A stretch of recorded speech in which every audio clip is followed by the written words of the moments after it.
I'm Lian Peck in Kuala Lumpur with the top stories on Al Jazeera.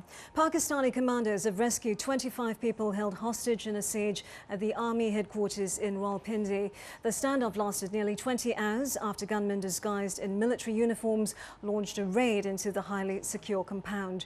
3 other captives and an unknown number of attackers were killed. Pakistan's government is putting the blame on the Taliban, which this week threatened foreign aid groups in the country. Here's the response to that warning from the UN's Office for the Coordination of Humanitarian Affairs. Our activities are driven by humanitarian needs and not by any threats or by any political or military considerations.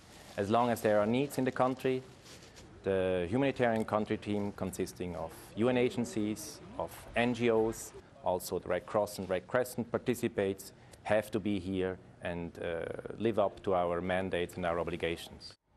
In neighbouring Afghanistan, a Taliban commander and 19 fighters have been killed in an operation by NATO and the Afghan army. Ghulam Yahya Akbari was blamed for the rising number of attacks in Herat province. A man known as Samir Ullah Salashur has been named as the group's new commander.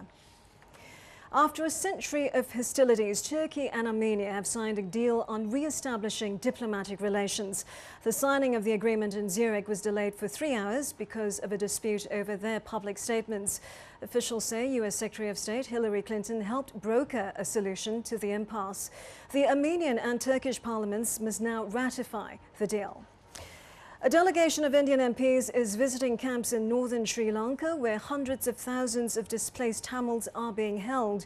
Sri Lanka's government is under international pressure to resettle around 260,000 refugees from the war against the Tamil Tigers, now being held in the camps. Human Rights Watch says the coming monsoon rains could lead to outbreaks of disease. Authorities in the Philippines say more than 220 people have been killed by mudslides caused by recent storms. The U.S. military is helping Philippine relief agencies deliver aid to areas cut off by floods. And more on our website aljazeera.net/English.